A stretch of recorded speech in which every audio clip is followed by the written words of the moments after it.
Kain tayo banana cube. Ito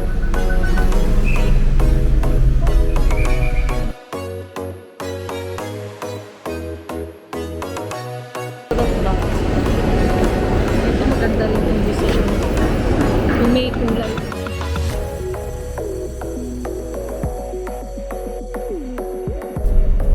Good afternoon, guys. Late na tayo nagawa ng video ngayon. Late na kasi maraming ginawa. Naglinis tsaka yun, punta kami sa Home Depot. Titingin kami ng ibang mga design ng mga para sa sa bahay kasi renovation, di ba, yung townhouse namin. Tingnan natin kung ano yung makikita nating mga ideas para sa cabinet, yun, sa mga lababo. Titingin kami ng anak ko kasi isa rin yun sa sa sinabi ng asawa ko na tignan yung mga design na pwedeng makita doon. Tsaka tingin din kami ng nila, baka mga tiles na ilalagay namin sa kwarto, tsaka dun sa papalitan dun sa sa sala, sa kusina, pati dun sa ng mga aso sa kwarto nila. Sana matapos na nga siya kasi sinabi yun, update ko nga pala kayo guys, kasi kahapon nagpunta yung kapatid ko sa bahay na nirerentahan namin, na sinabi niya nga na yung about dun sa binigay nila na na kung ilang buwan yung magagawa yung townhouse yung sa tapat namin, yung sa harapan na, kasi iba yung sa harapan tsaka ipagagawa namin dun sa loob at saka dun sa likuran, iba po yun. Yung kinontrata lang po nila ngayon, yun lang po sa yung pa-extend namin sa itaas at saka yung sa garahe. Yun lang po yung sagot nila na ang namin doon, ang budget na binigay nila sa aming presyo, it's 450,000 guys. Yun yung kontrata nila doon. Wala doon yung materials, lang yung labor lang nila yun. So para lang doon yung sa harapan lang yung guys. So yun nga, parang kinuwenta nung kapatid ko kung 3 buwan yung 450,000 nila, hindi kakasya yon kung papaabutin every week kasi ang nila ang sahod nila. So every week nagbibigay ako sa kanila na sahod nila, na kahapon nagbigay ako kasi may nauna na silang hiningi sa akin na 20%, nagbigay ako ng 20%, halos 100,000 yun anak, no, 100,000. Sa 100,000 na binigay ko na yung binawas ko na yung bali nila, hindi pa naman sila nagsisimula noon, bumabali na sila sa akin, so binawas ko yung ginawa ko na lang siradong 100,000. Tapos after noon, eto kahapon sila nanghingi, ilang weeks na ba sila nagwo-work anak sa atin? Magti 3 weeks na sila. So kahapon yung second na nanghingi sila ng pera, which is yung binigay ko na pera, ang nakalagay doon sa total na binigay sa kapatid ko, kasi yung kapatid ko nagmamanage doon kasi siya yung may mga kakilala doon sa mga workers na yun. So yung hiningi nila para sa sahod nila itong week na to, it's 34,800. Yun yung binigay ko kahapon. So yun nga, nung kinuwenta ng kapatid ko sa 3 months, kung gano'n ang hihingi nila every week, hindi aabot yung pera nila. So yun, nung tinanong ng kapatid ko, diniscuss sa kanila, ang sabi nga gano'n ng kapatid ko, ano ba yan, hihingi pa ba kayo ng dagdag sa kapatid ko? Hindi naman po pwede yung gano'n, kasi sarado na yung usapan ninyo, may pinirmahan na kayo na gano'ng amount, kasi pinapirma namin sila sa black and white talaga, nagpapirma kami, pinagawa namin yung kontrata na yun para merong may basihan, hindi sila makapagreklamo na ganito ganyan hindi kami nabayaran or kulang yung binayad sa amin. Gumawa talaga kami ng ganung kontrata para walang lamangan, di ba? Tsaka maayos na patrabaho. So yun nga, nung kinuwenta ng kapatid ko, kukulangin yung ninyo, yung budget ninyo kung magkakataon na ganun 3 months ang ninyo na trabaho. Nung kinuwenta ng kapatid ko, short pa kayo. So ang sinabi nila sa kapatid ko, wala daw 3 months magagawa daw, within 2 months daw matatapos daw nila yung sa harapan, lahat na yun. Pag sinabi nilang sa harapan, kasi kasama yung gate doon, everything, pati yung taas, yung second floor para sa mga aso ko na na extension nga na kwarto, pati sa kwarto ng anak ko na nga doon, i-connect doon, may CR na yun, lahat na. So may veranda na yun.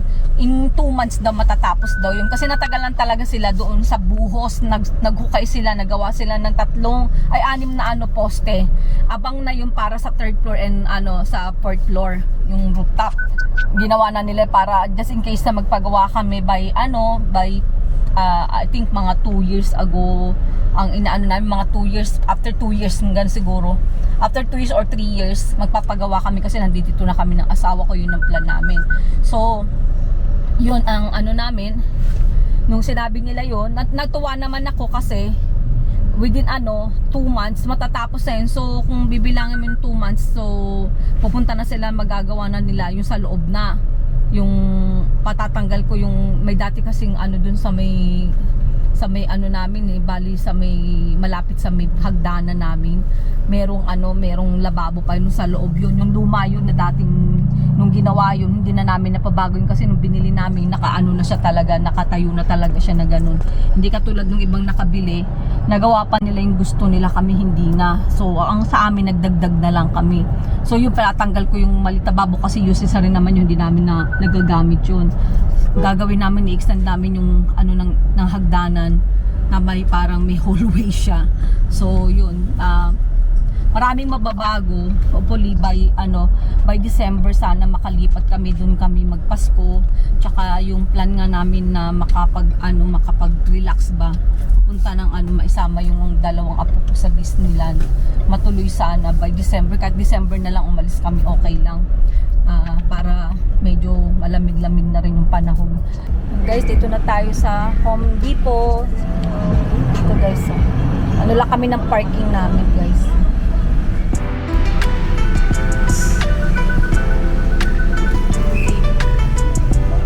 Ayan, magagandang yun yung gusto ko ilagay anak sa yung sa labas, kami harapan ng natin, ganyan design.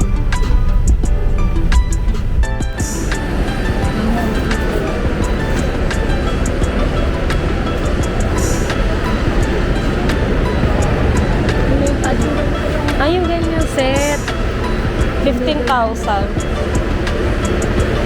Para lang design mo, pwede na to pwede lalagyanan ng tissue. Yun ang gusto ko, medyo malaki na. Ito yung Mahal naman yun.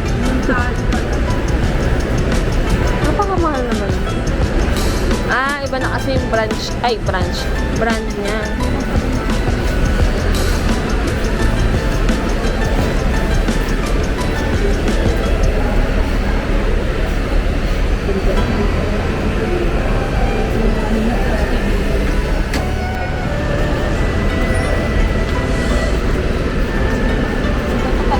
malalagyan ng towel.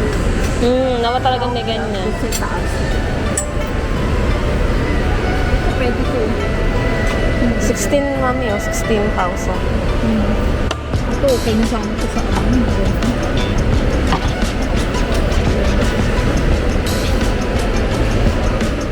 Ayan din. Ang cute. 14 lang.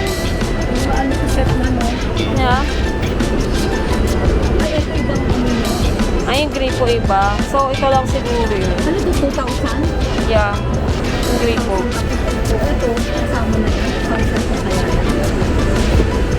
Oh, yun nga. Ayun, may finish na semi-glass. Material PVC series. Kaya yung para design sa harapan, yung sa may veranda sa harapan, design lang sa iba. Kasi sa pipinturahan, ito ilalagay na design. Or yung mga ganyan. Mga nakas. Ang dami niyan, ma. Ang dami makikita magaganda. Ito maganda rin yung design. Yung may kulay. Para may glitters. 2,000 ang isa.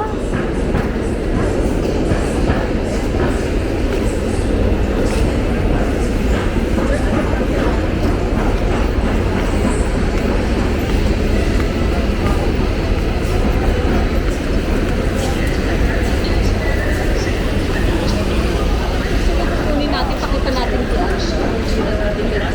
Sige.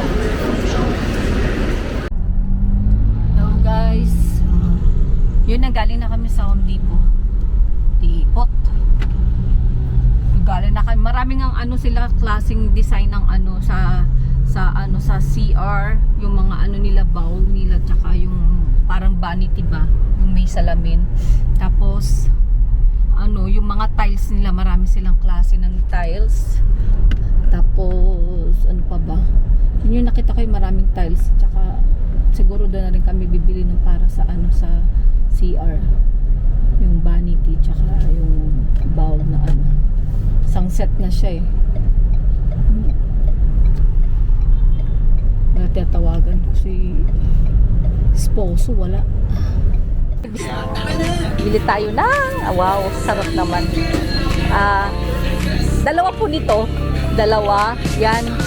Ano to, kamote Q? Ano po ito? Ayan, yan, namiss ko yan. Isang karyoka. At saka banana Q. Isa. Dalawa. At saka ano po yan? Ito ganun din po. Okay, sige. Dalawa din ito. Okay na. Sarap naman. Yan guys, bumili tayo ng turon. Karyoka, ha? Yan. Diba? Nakakamiss to. Nakakamiss guys. Ayan. Sarap. Yummy. Teka lang na. Mura lang guys. Ano ba yan? Napakamura.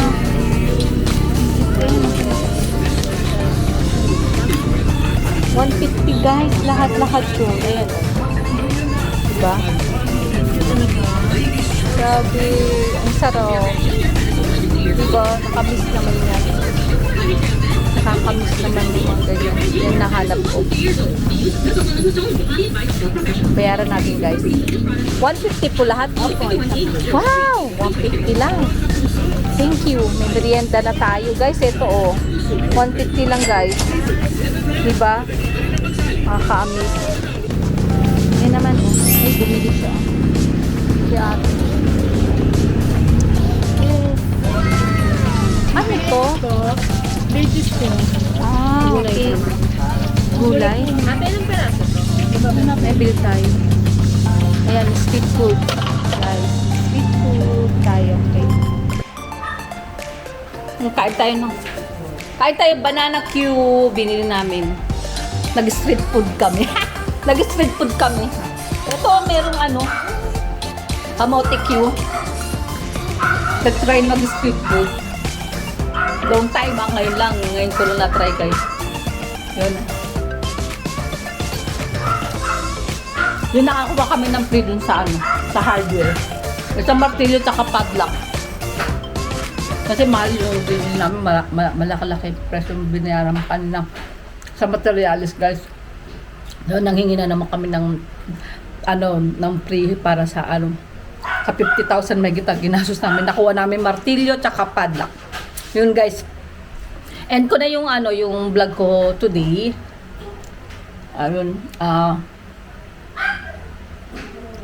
Pakita ko na lang sa inyo yung site, yung dun sa construction ginagawa. Baka bukas or next week or next other day.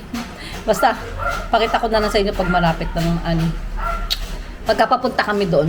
Hindi kasi ako kanina. So masyado kasi maputik, so hindi na ako bumaba kasi sobrang na yung sasakyan namin, dumi na sa putik. Okay guys, end ko na yung vlog ko today.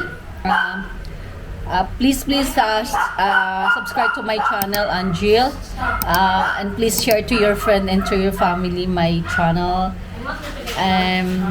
God bless you guys, and I hope na ma-enjoy kayo sa mga videos ko, at don't forget to hit the notification para ma-update kayo sa mga paparating ko pang videos ng mga ipopost.